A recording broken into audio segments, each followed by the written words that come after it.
আসসালামু আলাইকুম এভরিওয়ান। তো কি অবস্থা সবার, কেমন আছেন? তো আজকে আমরা করতে যাচ্ছি রেডমি নোট 10 সিপিইউ রিভিউ। তো আমরা সবাই জানি, কম বেশি যারা এই কাজ করি সবাই জানি যে রেডমি নোট 10 যে সেটটা আছে, একটা আগে পোকো X3 মতো হঠাৎ ডেড হয়ে যায়। তো ম্যাক্সিমাম টাইম সমস্যাটা সিপিইউ থেকে হয়। যদিও ভাই আমার কাছে ফোনটা নিয়ে আসছে, নিয়ে আসার পরে দেখতেছি আরেক জায়গায় ফোনটা দেখাইছে। তো দেখানোর পরে যাই হোক, যেখানে দেখাইছে সে ট্রাই করছে, হিট দিছে আর কি, যদিও করে নাই, হয়তো করতে পারে না, এটার জন্য রিভল করে না। এই হিট দিচ্ছে, হিট দিয়ে দেখতেছি এদিকটা বল বের করে ফেলছে অলরেডি। তো আজকে আমরা পুরোটা উঠাবো, ওটা রিভল করবো ইনশাল্লাহ, দেখি চালুও করবো।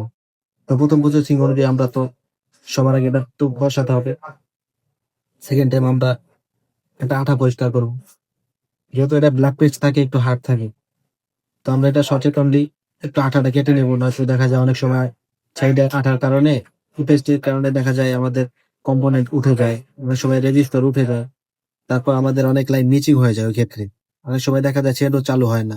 তো সচেতনলি আমাদের আঠাটা পরিষ্কার করতে হবে প্রথমে। তো আমরা আঠাটা পরিষ্কার করে নিচ্ছি।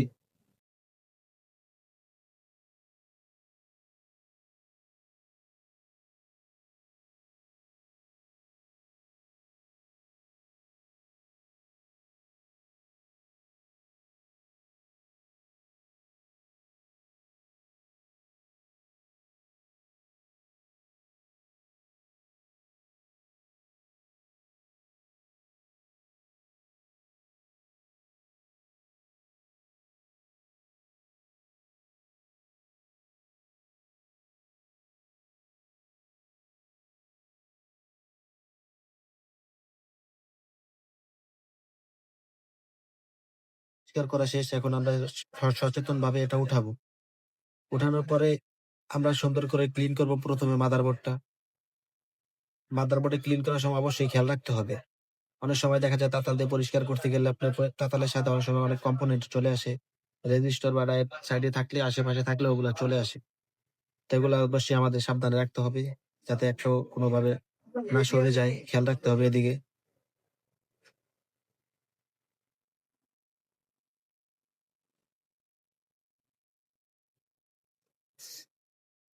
তবে নতুন যারা কাজ করতেছেন তাদের ক্ষেত্রে আমি একটা কথা বলতে চাই, একটা পরিষ্কার করার সময় অবশ্যই আপনার একটু বেশি সচেতন থাকতে হবে। এদিকে যদি আপনি দেখা যায় পরিষ্কার করার সময় বেশি প্রেসার দেন, অথবা অতিরিক্ত হিট দেওয়া থাকে তাতালে, ওই ক্ষেত্রে আপনি মাদারবোর্ডটা নষ্ট হয়ে যেতে পারে, যেরকম শর্ট হয়ে যেতে পারে। প্লাস আপনার অতিরিক্ত হিট থাকলে অনেক সময় ফুলে যাওয়ার সম্ভাবনা থাকে।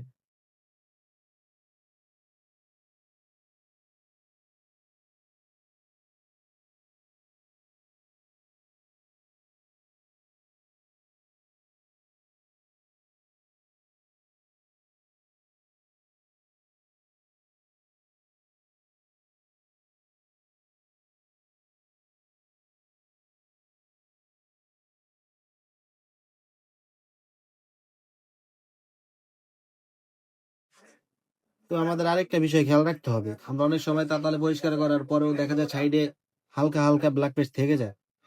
তো ওগুলো থাকলে কি হয়, অনেক সময় দেখা যায় বল ওই দিক দিয়ে একটু উঁচা বেশি থাকলে বল মিলে না, ওই ক্ষেত্রে সেট চালু হয় না। তো আমাদের এই বিষয়টা সচেতন থেকে সুন্দর করে ক্লিয়ার করতে হবে ব্যাপারটা, যাতে কোনো রকম ময়লা না থাকে।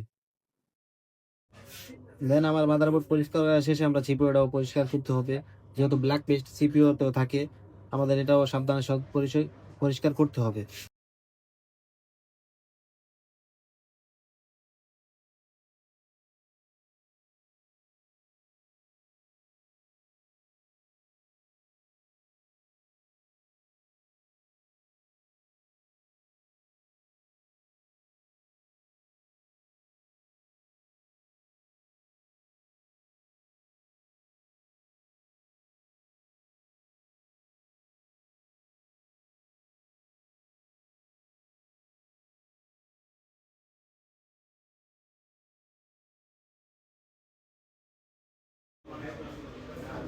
আমাদের সিপিইউ পরিষ্কার করা শেষ, এখন আমাদের সিপিইউ রিবল করার টাইম।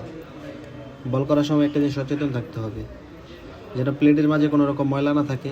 আমরা প্লেটটা সুন্দর করে পরিষ্কার করব, যাতে একটা ময়লা না থাকে। ময়লা থাকার ক্ষেত্রে দেখা যায় আপনার অনেক সময় ওই বলটা ওঠে না, বা বলটা ছোট বড় হয়, ওই ক্ষেত্রে সমস্যা হয়, ওই ক্ষেত্রে আপনার বারবার বল করতে হতে পারে। আর দ্বিতীয়ত আমরা বল করা শেষ, এখন আমরা সিপিইউটা বসাবো। বসানোর ক্ষেত্রে আপনার হিটটা সচেতন হলে দিতে হবে। যেরকম হিট দেওয়ার সময় এক জায়গায় হিট দিয়ে ধরে রাখলে অনেক সময় বোর্ড ফুলে যেতে পারে। তো আপনার এটা থেকে সচেতন থাকতে হবে এবং পারফেক্টলি চারপাশ ঘুরিয়ে ঘুরিয়ে সুন্দর করে হিট দিতে হবে।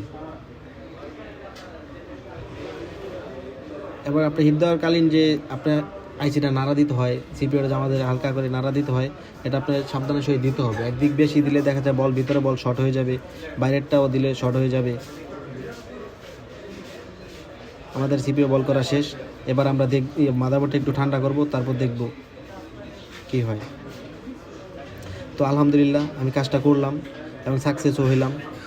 যারা ভিডিওটা দেখতেছেন সবাই একটু শেয়ার করে দিবেন, লাইক কমেন্ট করবেন, যাতে আমার নতুন ভিডিওগুলো দেখতে পারেন। সবাইকে আসসালামু আলাইকুম।